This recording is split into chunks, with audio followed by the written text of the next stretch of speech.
말씀 존귀하도다. 소망의 주 다 찬양하여라. 휘장을 걷고 보좌 오르사 우리 위해 중보되신 주님, 날마다 은혜 부어주신다.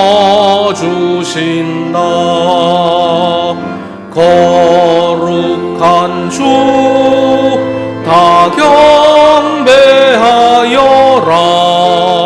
선하신 주께 다 찬양하라.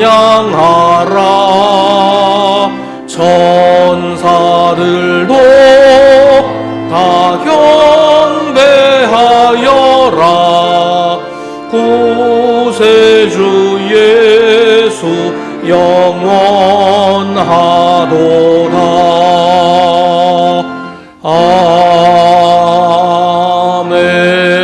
아멘. 그분 계신 곳으로 가자. 그 발 아래 엎드려 경배하자. 주님의 제사장들이 의로운 일을 하게 해주시고 주님의 성도들도 기쁨의 함성을 높이게 해주십시오. 아멘.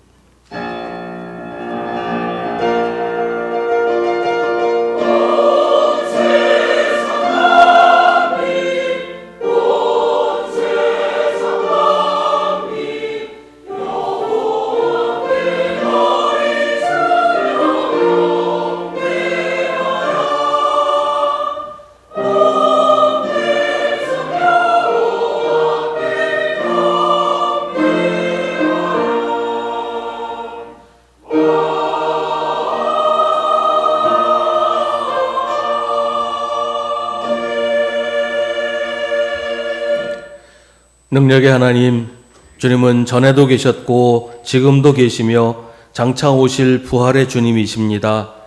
주님은 알파와 오메가이신 전능하신 하나님이십니다. 때로는 우리가 주님으로부터 멀리 떠나도 주님은 한결같은 사랑과 자비로 우리를 인도하셨습니다. 이 시간 참회하는 사람들에게 은총을 베풀어 주셔서 흩어진 마음을 주님께로 모으고 무너진 마음이 회복되며 죽어가는 영혼이 부활의 소망을 얻게 되는 거룩한 예배가 되도록 인도하여 주옵소서.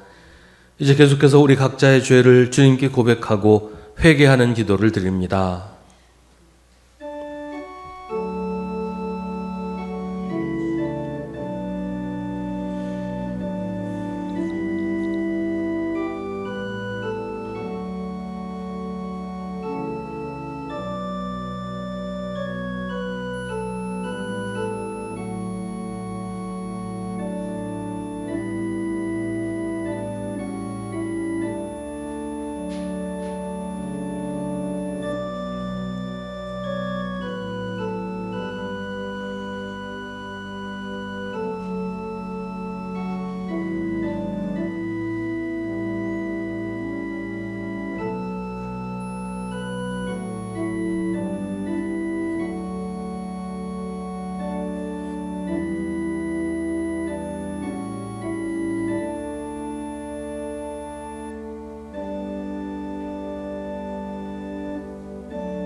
회개하는 사람들에게 주님이 말씀하십니다. 내가 너의 죄를 짙은 구름을 거두듯 없애버렸으며 너의 죄를 안개처럼 사라지게 하였으니 나에게로 돌아오너라. 내가 너를 구원하였다. 아멘. 사도신경으로 우리의 신앙을 고백하겠습니다. 나는 전능하신 아버지 하나님 천지의 창조주를 믿습니다. 나는 그의 유일하신 아들 우리 주 예수 그리스도를 믿습니다. 그는 성령으로 잉태되어 동정녀 마리아에게서 나시고 본디오 빌라도에게 고난을 받아 십자가에 못 박혀 죽으시고 장사된 지 사흘 만에 죽은 자 가운데서 다시 살아나셨으며 하늘에 오르시어 전능하신 아버지 하나님 우편에 앉아 계시다가 거기로부터 살아있는 자와 죽은 자를 심판하러 오십니다. 나는 성령을 믿으며 거룩한 공교회와 성도의 교제와 죄를 용서받는 것과 몸의 부활과 영생을 믿습니다. 아멘. 성시교독은 주보에 있는 시편 150편 말씀입니다. 할렐루야. 주님의 성소에서 하나님을 찬양하여라. 하늘 웅장한 창공에서 찬양하여라.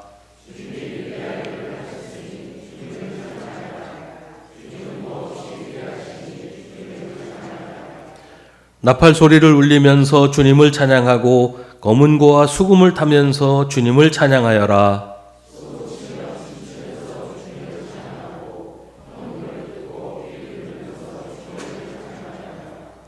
오묘한 소리 나는 제금을 치면서 주님을 찬양하고 큰 소리 나는 제금을 치면서 주님을 찬양하여라.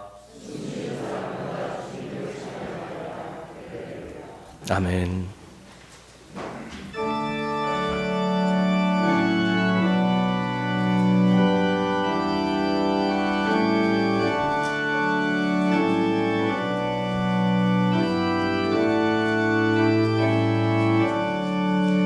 내 주님은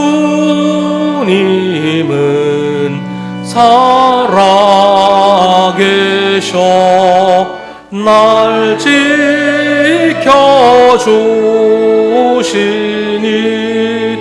그 큰 사랑 인하여서 나 자유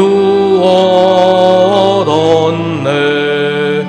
나의 구원 되신 주님, 내 소망 되신 주, 항상 나와 함께 하셔 곧 다시 오시리. 나를 거룩하게 하려 주 나를 부르니 주의 은혜 내게 넘쳐 주 뜻을 이루리. 굳센 믿음 나 가지고 주 말씀 따르면 주님은 강림할 때 날 영접하시리.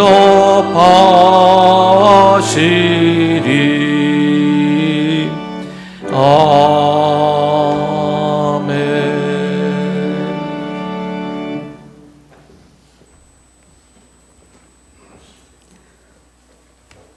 부활의 주님, 이 땅에 인간의 몸으로 오시어 하나님의 뜻을 다 이루고 가신 주님, 인간으로서 가장 괴롭고 비참하게 죽음을 맞이하시기까지 우리를 사랑하시고 구원하시는 주님을 높이 찬양합니다.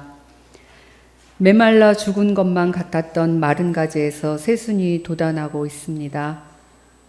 주님은 매년 끝없이 반복하며 죽음에서 생명이 소생하는 모습을 보여주시며 부활의 기쁨을 전해주고 계십니다. 세상을 향하여 모든 곳에 햇빛을 비춰주시며 차별 없는 사랑을 보여주시는 하나님, 홀로 영광을 받으옵소서. 하나님의 한없는 사랑과 은혜 가운데 살면서도 그 하나님의 사랑을 이웃에게 전하며 살지 못하고 하나님의 자녀로서 세상의 빛과 소금 역할을 제대로 하지 못하고 있음을 고백합니다. 우리의 삶 속에서 살아 역사하시는 하나님을 믿고 의지하지 못하고 그저 힘들고 어려운 삶 속에서 헤매며 살고 있는 어리석은 저희들을 불쌍히 여겨 주옵소서.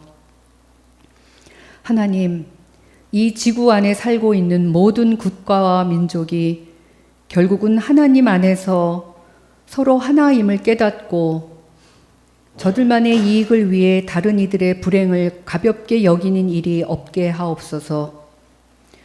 눈앞에 보이는 이익을 위해 다른 사람의 불행을 불러오는 것이 결국은 자신의 불행을 불러온다는 것을 잊지 말게 하옵소서.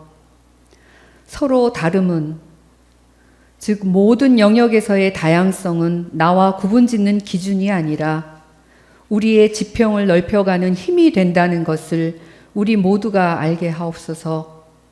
그리하여 어떠한 기준으로도 차별하거나 구분짓고 선을 그을 게 아니라 나 자신의 한계를 넘는 다른 것들을 이해하며 점점 나 스스로를, 그리고 우리 스스로를 더 크게, 더 높게, 더 넓게 키워나가는 우리가 되게 하옵소서. 하나님, 우리는 이제 새로운 지도자를 맞이해야 합니다. 지금까지 그 어느 때보다도 격이 있는, 또 품격이 있는 사회가 되어 하나님을 두려워하고 모든 국민들을 깊이 사랑할 줄 아는 지도자가 설 수 있도록 이 나라를 지켜주옵소서.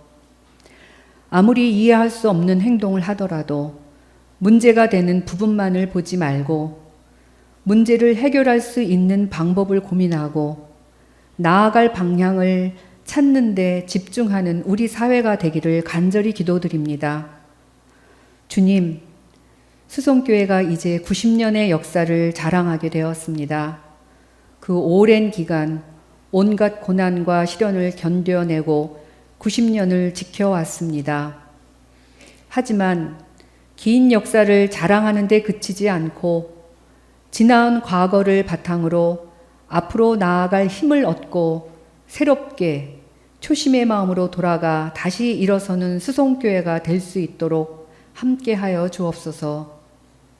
다시 어린아이들과 청소년들의 활기찬 모습을 볼 수 있고 기쁨의 찬양 소리가 널리 퍼지는 교회가 되게 하옵소서. 구석구석 어두운 곳이 없고 환하고 밝게 빛나는 교회가 되게 하옵소서. 성도들이 서로를 위해 기도하고 서로 의지하며 서로 보고 싶어하는 교회가 되게 하옵소서. 사랑의 주님, 오늘도 주님의 말씀을 전하시는 목사님, 찬양을 준비한 성가대, 교회와 교인들을 위해 일하고 있는 모든 손길 위에 함께 하시어 더욱더 사랑과 은혜가 넘치는 교회가 되게 하옵소서. 수성교회에서 시작되는 선하고 따뜻한 물결이 이 지역사회에 널리 퍼지게 하옵소서. 주님을 믿는 우리 모두가 각자의 삶 속에서 기쁘게 천국의 삶을 살아가기를 간절히 원하오며 살아계신 우리 주 예수 그리스도의 이름으로 기도드립니다. 아멘. 하늘에 계신 우리 아버지, 아버지의 이름을 거룩하게 하시며 아버지의 나라가 오게 하시며 아버지의 뜻이 하늘에서와 같이 땅에서도 이루어지게 하소서. 오늘 우리에게 일용할 양식을 주시고 우리가 우리에게 잘못한 사람을 용서하여 준 것 같이 우리 죄를 용서하여 주시고 우리를 시험에 빠지지 않게 하시고 악에서 구하소서. 나라와 권능과 영광이 영원히 아버지의 것입니다. 아멘.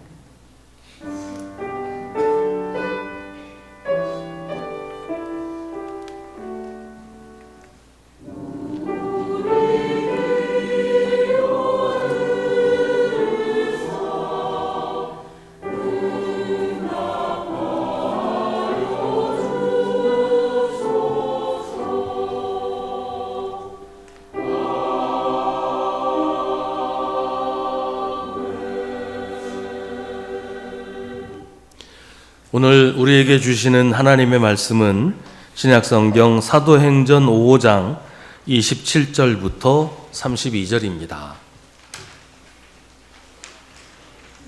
사도행전 5장 27절부터 32절 말씀입니다. 하나님의 말씀을 봉독하겠습니다. 이 말씀을 통해 하나님의 음성을 들으시기 바랍니다. 그들이 사도들을 데려다가 공의회 앞에 세우니 대제사장이 신문하였다. 우리가 그대들에게 그 이름으로 가르치지 말라고 엄중히 명령하였소.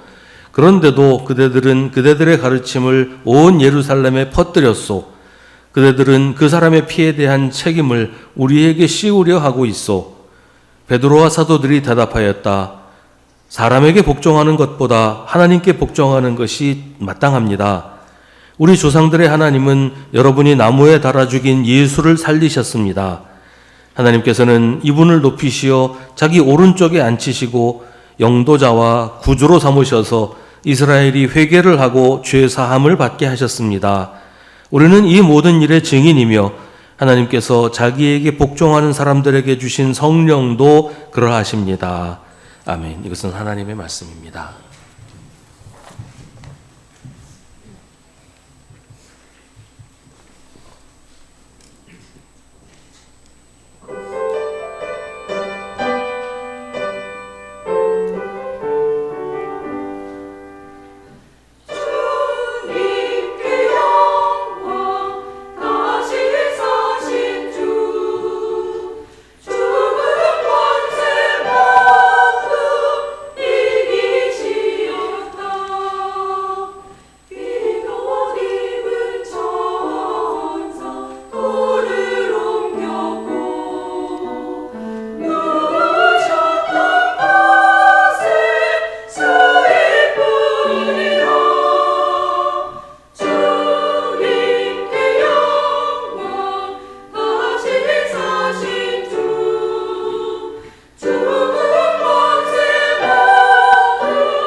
중국 소설 삼국지 연의에 나오는 이야기 중에 죽은 공명이 산 중달을 쫓아냈다라는 이야기가 있습니다. 제갈공명이 병에 걸려서 죽게 됐을 때 이 신하들에게 이제 당부를 합니다. 내가 죽으면 나의 모양으로 나무 인형을 만들어서 거기다가 내 옷을 입히고 내가 평소에 앉아있던 의자에 앉혀놓으라 이렇게 지시를 했어요. 제갈공명이 죽자 제갈공명과 대적하던 위나라의 사마중달은 공명이 죽었다는 것을 눈치채고 총나라 진영을 공격합니다. 근데 멀리서 보니까 제갈공명이 의자에 앉아 있는 거예요. 물론 제갈공명이 지시한 대로 나무 인형이죠. 근데 멀리서 보니까 이제 구분이 잘 안 되니까 이 사마중달이 아이고 내가 잘못 알았구나. 제갈공명이 살아있으니 내가 덤비면 안 되겠다. 그래서 혼비백산에서 도망갔다는 그런 얘기입니다. 오늘 사도행전의 말씀을 보면 그 이야기가 떠오릅니다. 예수님은 대제사장 일파의 간계로 로마 총독에 의해서 십자가에서 처형되셨습니다. 우리는 예수님이 부활하셨다는 것을 알지만 그 시대 사람들은 아직 믿지 않았어요. 근데 그런데도 대제사장 일파는 예수님을 두려워했습니다. 죽은 예수님을 살아있는 대제사장이 두려워하는 이런 형국이 된 거예요. 예수님이 부활하시고 성령이 임재하셔서 교회가 시작된 후로 사도들의 손을 거쳐서 많은 표징과 놀라운 일이 백성 가운데서 일어났습니다. 많은 사람들이 예수를 믿게 되었고 주님께로 나아왔습니다. 병든 사람과 악한 귀신 들린 사람들도 사도들에게로 모여들었습니다. 그리고 그들은 모두 고침을 받았습니다. 이런 일들이 많은 사람들에게 알려졌고 대제사장 일파들도 이 일을 들어서 알게 되었습니다. 대제사장과 그의 지지자인 사두개파 사람들이 사도들을 시기하여 들고 일어나서 사도들을 잡아다가 옥에 가두었습니다. 성경은 대제사장 일파가 사도들을 시기했다 하고 설명하는데, 이 사람들이 사도들을 시기한 이유는 자기들보다 더 많은 사람들이 따르고 좋아했기 때문이겠지요. 그뿐만 아니라 자기들은 할 수도 없는 일, 병든 사람을 고치고 귀신 들린 사람들에게서 귀신을 쫓아내는 일을 했기 때문이었습니다. 그것도 예수님의 이름으로 그런 일을 하니까 사도들이 두려울 수밖에 없었어요. 자기들이 죽인 예수의 제자들이 자기들보다 더 인기도 있고 자기들이 하지도 못하는 일을 하니까, 이렇게 되면 자기들이 예수를 죽인 게 잘못한 거다라고 사람들이 생각하게 될까 봐 이게 겁이 났던 겁니다. 자기들이 죽인 예수가 자기들을 권력의 자리에서 쫓아낼까 봐, 이 사람들 생각으로는 이미 죽은 예수가 살아있는 자기를 쫓아낼까 봐 겁이 난 거죠. 그래서 사도들을 옥에 가두었습니다. 재판도 하지 않고 아무 잘못도 하지 않았는데 사도들을 자기 멋대로 감옥에 가둔 겁니다. 성경은 시기심 때문이었다고 하는데, 사도들에 대한 시기심의 바탕에는 예수님에 대한 두려움이 깔려 있는 겁니다. 대제사장 일파가 공의회와 원로회를 소집해서 사도들을 재판하려고 감옥으로 사람을 보내서 사도들을 데려오게 했습니다. 근데 이미 사도들은 감옥에서 나와서 감옥이 비어 있었어요. 밤중에 주님의 천사가 사도들이 갇혀 있는 감옥 문을 열고 사도들을 데리고 나왔기 때문입니다. 천사는 사도들에게 성전에서 백성들에게 복음을 전하라고 말합니다. 사도들은 천사들이 말한 대로 새벽에 성전에 들어가서 백성들을 가르치고 있었습니다. 사도들을 데리러 간 경비원들은 감옥문은 아주 단단히 잠겨 있고 문마다 간수가 서 있었는데 문을 열어보았더니 안에는 아무도 없었습니다 라고 보고합니다. 경비가 서 있고 문이 잠겨 있으면 누가 밖에서 들어와서 사도들을 데리고 나간 게 아니라는 걸 알 수 있지요. 그렇다면 그냥 안에서 사라져 버렸다는 건데, 대제사장 일파는 이 보고를 듣고 당황합니다. 어떻게 그런 일이 있을 수 있냐, 그리고 앞으로 이 일이 어떻게 될까. 그때 어떤 사람이 대제사장 일파에게 와서 사도들이 성전에서 백성들을 가르치고 있다고 알려줍니다. 그래서 성전 경비대장이 경비대원과 함께 가서 사도들을 데리고 옵니다. 이런 상황이라면 평상시 같으면 경비대장이 사도들을 마구 구타를 하고 질질 끌면서 데리고 갈 텐데, 이들은 백성들이 자기들을 돌로 칠까 봐 두려워서 폭력은 쓰지 않았다고 합니다. 그러니까 사도들을 데리고 가는 것만 해도 돌 맞을 일이라는 것을 느꼈던 거지요. 오늘 말씀은 그렇게 사도들이 대제사장 일파 앞에 섰을 때 일어난 일입니다. 대제사장이 사도들을 신문합니다. 우리가 그대들을 그 이름으로 가르치지 말라고 엄중히 명령하였소. 그런데도 그대들은 그대들의 가르침을 온 예루살렘에 퍼뜨렸소. 그대들은 그 사람의 피에 대한 책임을 우리에게 씌우려 하고 있어.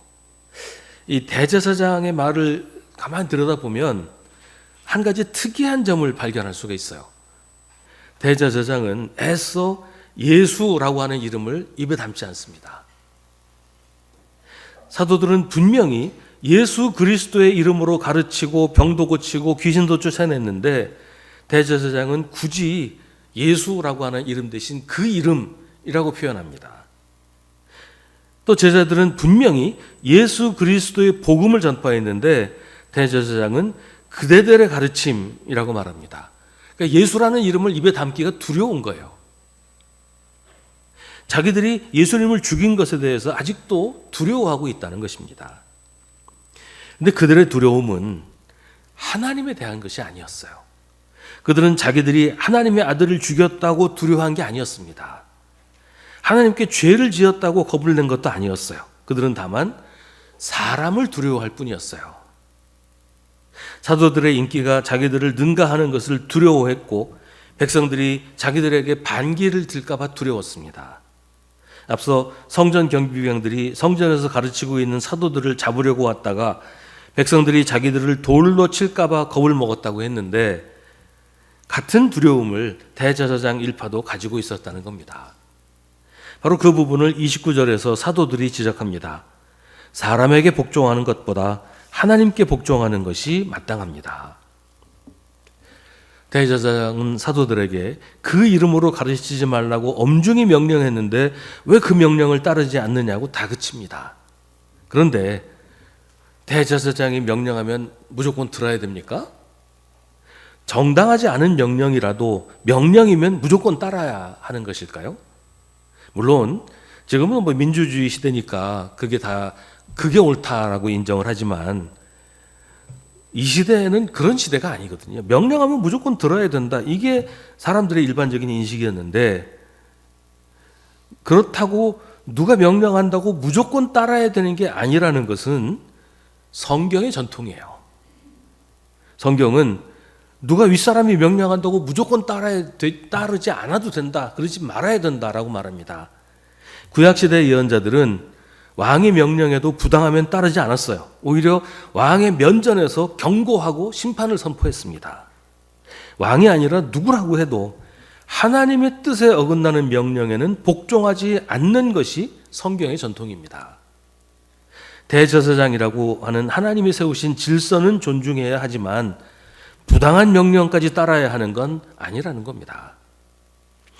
간혹 교회에서 목사님 말씀에는 무조건 복종해야 된다거나 목사가 잘못을 해도 그걸 지적하거나 따져서는 안 된다. 그건 하나님을 대적하는 거다.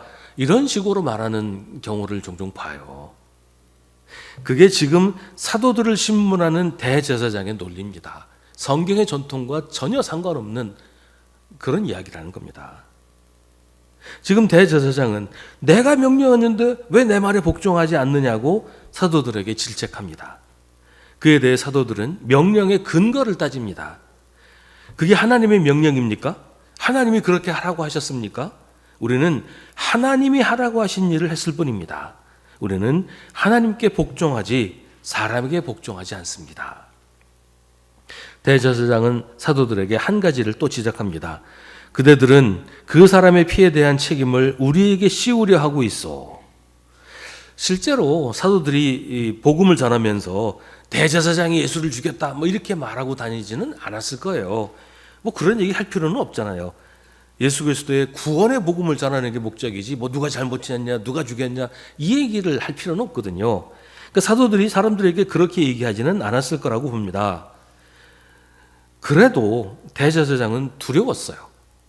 자기들이 예수님을 죽였다는 건 세상이 다 아는 일이고 복음이 전해질수록 예수를 믿는 사람들이 많아질수록 예수님을 죽인 것에 대해서 사람들이 분노하고 그 분노가 자기들을 향할까 봐 겁이 났던 거예요. 그러니까 사도들이 대제사장에 대해서 아무 말 하지 않았는데도 대제사장은 자기들이 예수님을 죽인 것을 책임지게 될까 봐 겁이 났던 겁니다. 대제사장의 신문에 사도들이 대답합니다. 사람에게 복종하는 것보다 하나님께 복종하는 것이 마땅합니다. 당신들은 사람이 두려워서 사람의 눈치를 보고 사람들이 좋아할 일을 하지만 우리는 사람들도 당신도 두렵지 않습니다. 우리가 두려워하고 복종하는 분은 오직 하나님뿐입니다. 당신들이 우리를 위협하고 감옥에 가두어도 우리는 하나님이 하라고 하시는 일, 예수 그리스도의 복음을 전하는 일을 멈추지도 포기하지도 않을 것입니다. 우리는 하나님께 복종해야 하기 때문입니다. 사도들은 대제사장의 신문에 변명하거나 방어하려고 하지 않았어요. 오히려 대제사장을 향해 복음을 선포합니다. 우리 조상들의 하나님은 여러분이 나무에 달아 죽인 예수를 살리셨습니다. 이 말은 대제사장이 듣기에는 무시무시한 말이에요. 당신들은 우리 조상들이 대대로 믿어온 하나님을 거역하고 하나님께 대적하고 있다는 말이니까요. 대제사장은 하나님을 섬기는 최고의 권력인데 그 권력의 창끝을 하나님께로 향하고 있다고 꾸짖는 것입니다. 대제사장은 자기는 예수를 죽인 일에 책임이 없다고 말했어요. 빌라도가 죽였지 우리가 죽인 게 아니라고 하는 거예요. 대제사장은 사도들에게 그대들은 그 사람의 피에 대한 책임을 우리에게 씌우려 하고 있다고 변명합니다. 씌우려 한다는 말이 뭡니까? 우리는 그 책임 없는데 당신들이 덮어 씌운다. 이제 이 얘기죠. 비겁하게 발뺌하는 거예요. 근데 그들에게 사도들은 당신들이 예수를 나무에 달아 죽였다고 말합니다. 빌라도가 자기는 예수님의 피에 대해 책임이 없다고 하니까 온 백성이 그 사람의 피를 우리와 우리 자손에게 돌리시오 라고 말했어요. 여기서 온 백성이란 대제사장 일파가 동원한 무리를 말합니다. 그러니까 그 말에 대한 책임은 대제사장에게 있는 것이에요. 빌라도에게는 예수의 죽음을 우리가 책임지겠다고 해놓고서 이제 와서는 발뺌하는 거예요. 자기들이 다 저질러 놓고도 발뺌하는 사람들 참 많이 있습니다. 사기를 치고서도 속은 사람이 잘못이지 우리가 무슨 잘못이 있냐, 그런 사람들 많이 봐요. 대제사장은 예수님을 죽이고서도 내가 뭘 잘못했냐, 내가 죽였냐, 빌라도가 죽였지 하면서 발뺌을 합니다. 사도들은 누가 예수님을 죽였는지를 말하려는 게 목적이 아니에요. 대제사장 일당이 하나님을 대적해서 예수를 죽였지만 하나님께서 예수님을 살리셨다고 말하려는 것이에요. 그래서 예수님을 높이셔서 하나님의 오른편에 앉게 하시고 영도자와 구주로 삼으셔서 이스라엘이 회개를 하고 죄 사함을 받게 하셨다고 합니다. 집 짓는 사람들이 내버린 돌이 집 모퉁이의 머릿돌이 되게 하신 것입니다. 대제사장 일당은 예수님을 신성모독이라고 해서 죽였는데 막상 하나님은 예수님을 살리시고 하나님의 오른편에 앉게 하시고 영도자와 구주로 삼으셨어요. 신성모독이라고 죽였는데 막상 그 하나님은 예수님이 하신 일은 신성모독이 아니고 모두 옳은 일이다, 내가 시켜서 한 일이다 라고 말씀하시고 증명하셨다는 거예요. 그런데도 대제사장은 여전히 자기들이 옳다고, 자기들이 예수님을 죽인 건 잘한 일이라고 우기면서도, 그러면서도 자기들이 예수님을 죽이지 않았다고 발뺌을 하는 이 모순적인 모습을 보이고 있는 겁니다. 32절은 우리는 이 모든 일의 증인이며 하나님께서 자기에게 복종하는 사람들에게 주신 성령도 그러하십니다 라고 말합니다. 이걸 좀 풀어서 다시 읽으면 이 모든 일의 증인은 우리와 성령입니다. 성령은 하나님에게 복종하는 사람들에게 하나님의 주신 선물이십니다. 이런 얘기예요. 이스라엘의 법으로 증인은 두세 사람 이상이 꼭 있어야 돼요. 혼자서는 증인이 안 돼요. 증인의 자격이 없어요. 두세 사람의 증언은 법적인 효력을 가집니다. 사도들은 자기들만이 증인이 아니고 하나님의 성령께서, 그러니까 하나님께서 증인이시라고 말합니다. 그러니까 이 증언은 확실하다, 법적인 효력이 있다, 그런 얘기를 하는 거예요. 사도들이 예수 부활의 증인이 된 것은 굉장히 중요한 일입니다. 이것은 그들이 단순히 예수님이 부활하신 것을 보았다라는 말보다 훨씬 중요한 의미를 가지고 있습니다. 20세기 중반에 신학계에서 굉장한 논쟁들이 많이 벌어졌는데요. 그 가운데 하나가 이 부활 논쟁입니다. 어떤 신학자가 이렇게 얘기를 했어요. 예수님의 부활이 믿음의 산물이다, 그런 얘기를 합니다. 무슨 말이냐면 예수님이 실제로 부활하신 것을 제자들이 본 게 아니라는 거예요.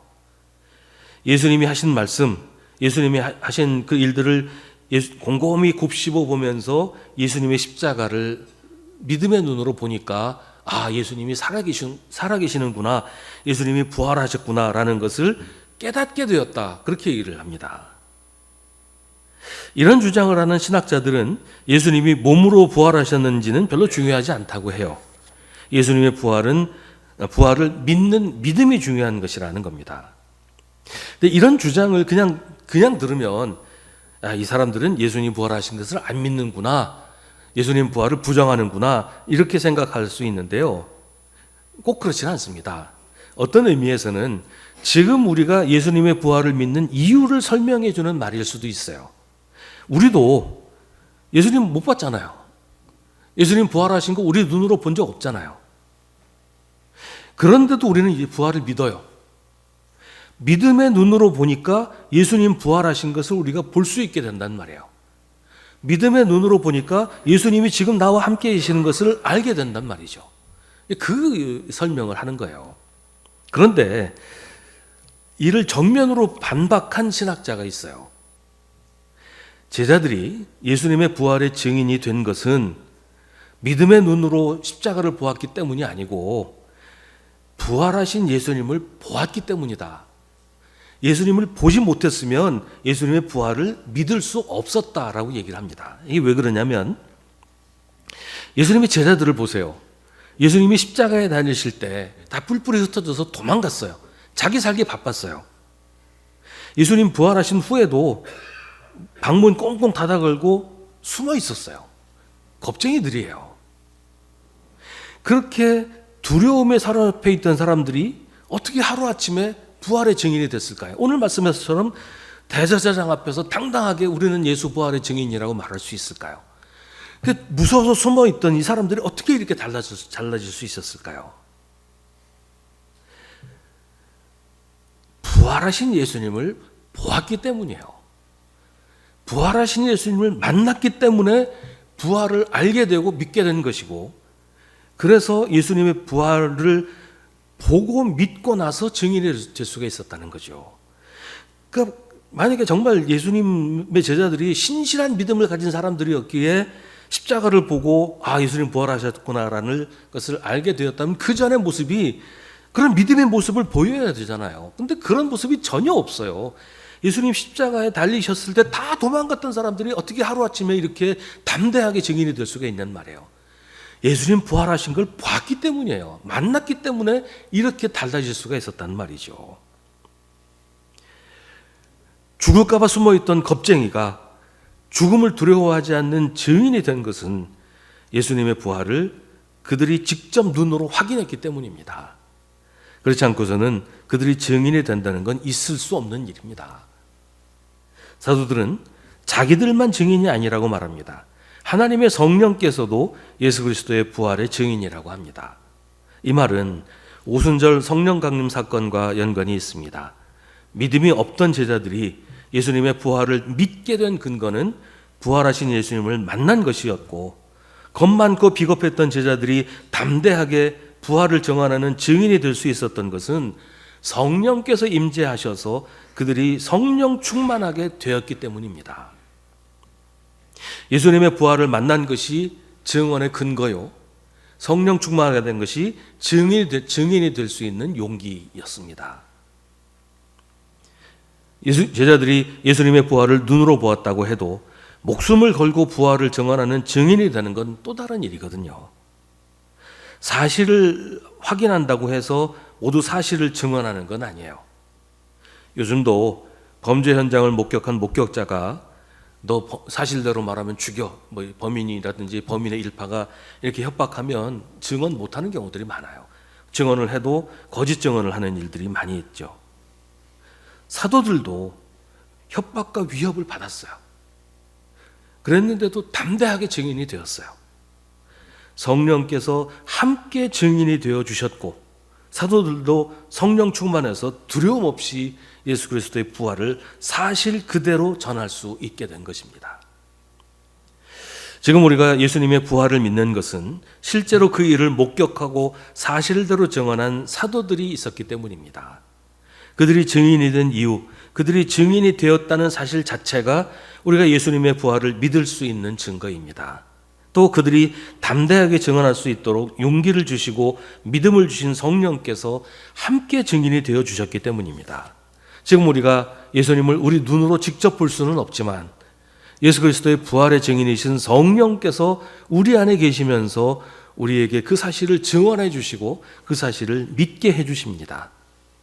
사도들은 이미 오래전에 세상을 떠나서 더 이상 우리에게 증언할 수 없지만 그들의 증언을 그대로 기록한 성경이 우리에게 있습니다. 성경은 사도들의 증언을 생생하게 전해줍니다. 예수님의 부활이 사실이 아니었다면 오래전에 사람들의 기억에서 사라져버렸을 겁니다. 그러나 2000년이 넘는 오랜 시간이 지나도 여전히 생생하게 살아서 사람들이 믿는 것은 예수 그리스도의 부활이 사실이기 때문이에요. 사도들이 그 모든 일의 증인이며 또한 하나님께서 자기에게 복종하는 사람들에게 주신 성령도 그 일의 증인이십니다. 믿음이 부활을 만드는 게 아니고 부활이 믿음을 만듭니다. 이제는 우리가 예수 그리스도의 부활을 믿는 증인이 되었습니다. 예수님이 부활하셨다는 것을 알게 되었고 믿게 되었습니다.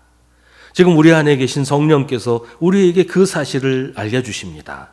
우리의 믿음이 예수님의 부활을 보게 합니다.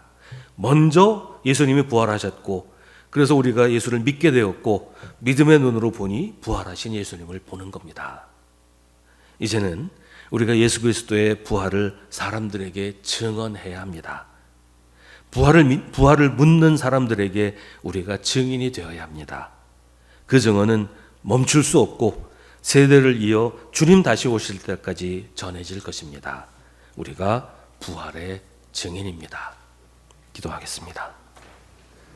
오늘 우리에게 주신 하나님의 말씀을 깊이 묵상하십시오. 이 말씀을 통해 지금 우리에게 말씀하시는 하나님의 음성을 들으십시오.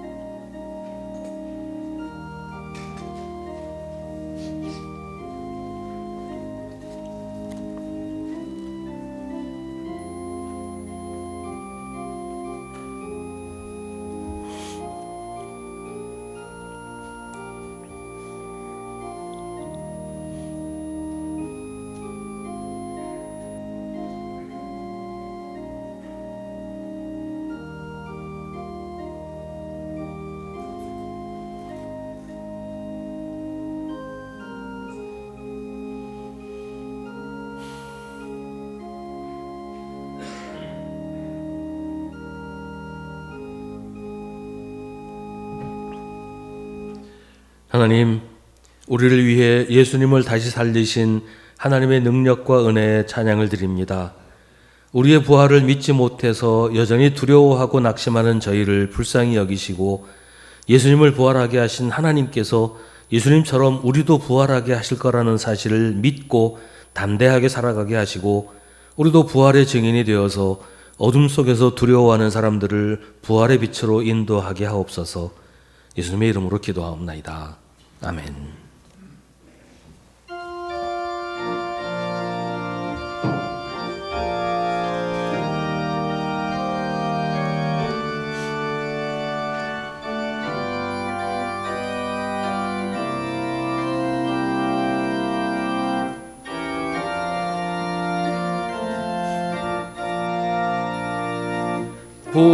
부활하신 구세주 나 항상 섬기네. 온 세상 조롱해도 주 정령 사셨네. 그 은혜로운 손길 부드러운 음성 주 예수 나와 함께 늘 계시네. 예수 늘 살아계셔서 주 동행하여 주시며 늘 말씀하시네. 예수 내 구세주 예수 내 맘에 살아계시네. 늘 살아계시네. 온 세상 살펴보니 주 사랑 알겠네. 내 맘이 아플 때도 주 사랑 알겠네. 이 세상 풍파 이길 힘 주시는 주님, 주 다시 영광 중에 곧 오시네. 예수 예수 늘 살아계셔서 주 동행하여 주시며 늘 말씀하시네. 예수 예수 내 구세주 예수 내 맘에 살아계시네. 늘 살아계시네.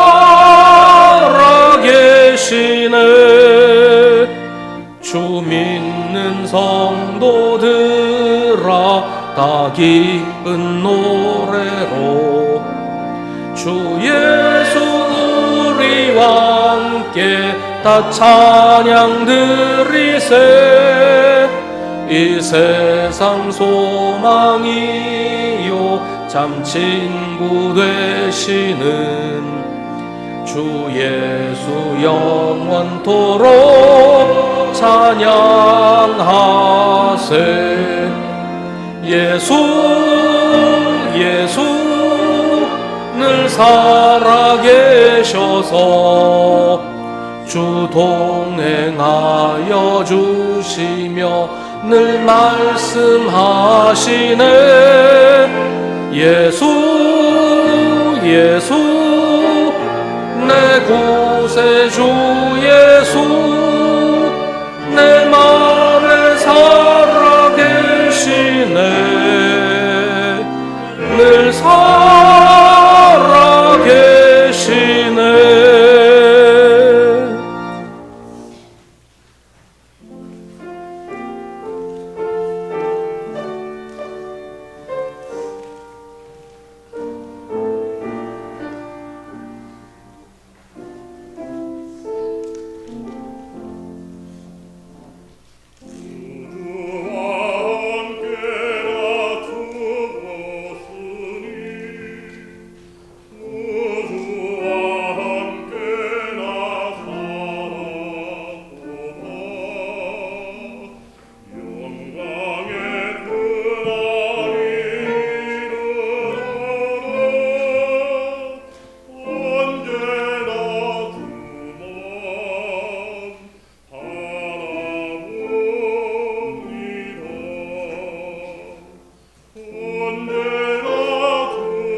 아멘.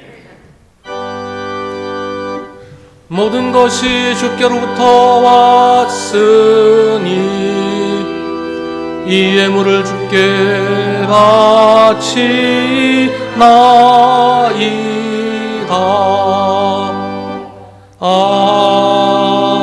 아멘.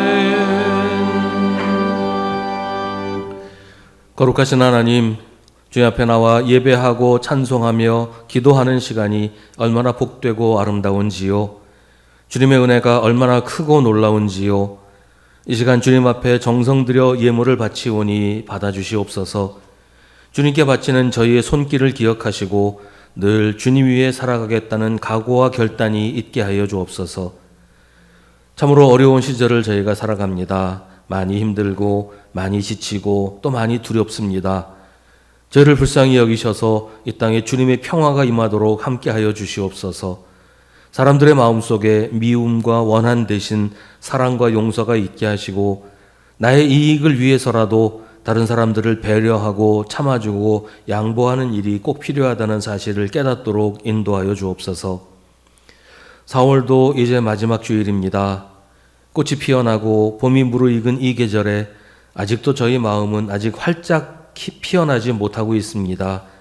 주님, 저희와 함께 하셔서 살아가는 일이 기쁨이 되게 하시고 저희가 주님의 기쁨이 되고 세상의 기쁨이 되게 하여 주옵소서. 하나님의 백성들과 함께 주님의 사랑을 나누며 특별히 외로운 이들, 의지할 곳 없는 이들과 함께 주님의 사랑을 나누도록 저희를 인도하여 주시옵소서. 이 좋은 계절에 더 많이 사랑하게 하시고 더 열심히 주님을 섬기도록 인도하여 주옵소서. 예수님의 이름으로 기도하옵나이다. 아멘.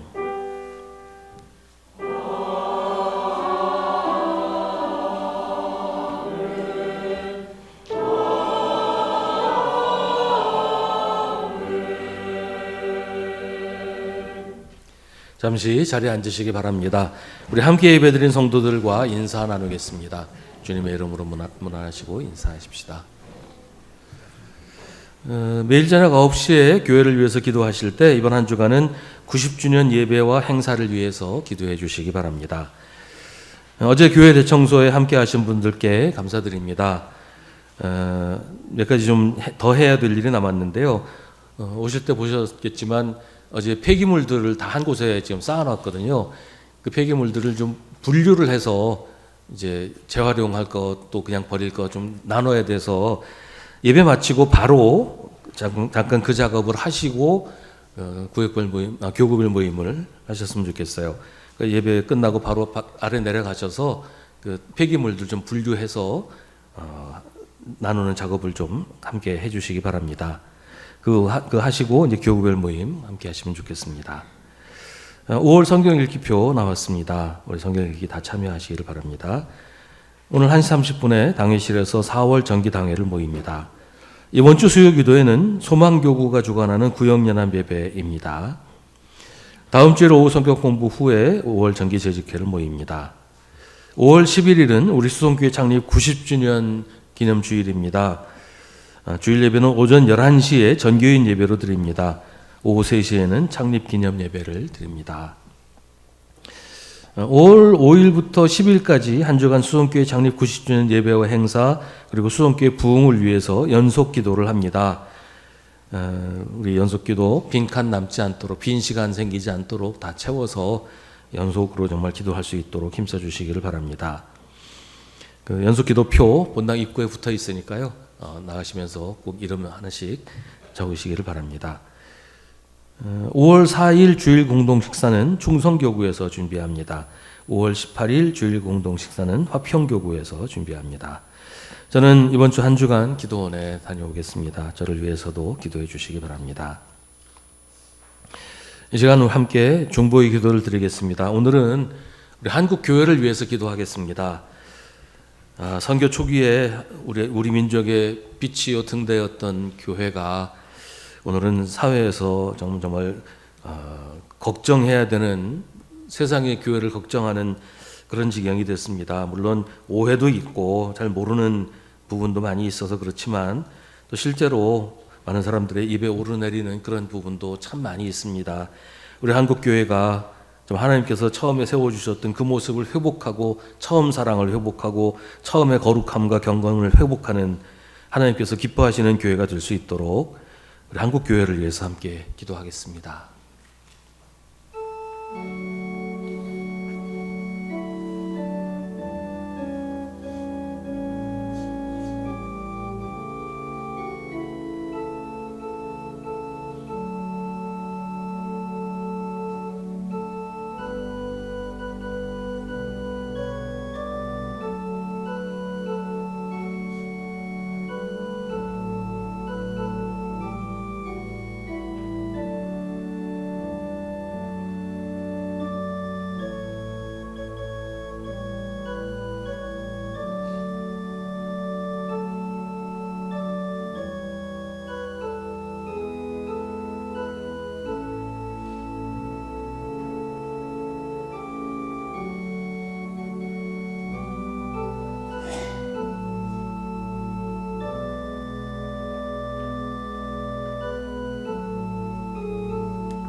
모두 자리에서 일어나시기 바랍니다.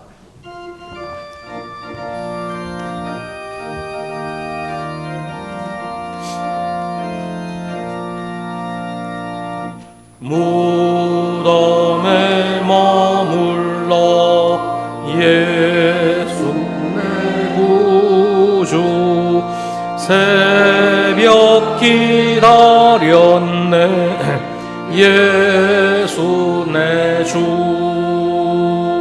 원수를 다 이기고 무덤에서 살아나셨네 어두움을 이기시고 나와서 성도 함께 길이 다스리시네 사셨네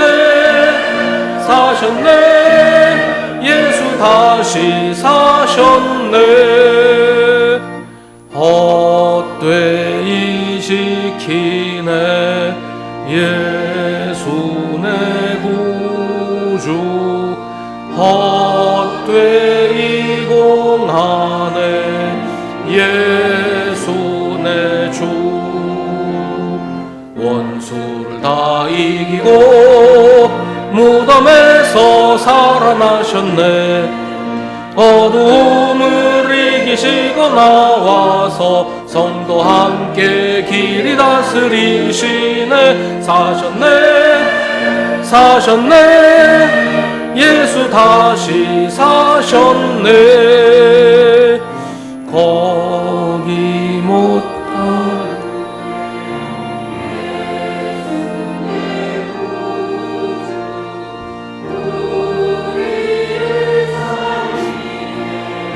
예수 내 주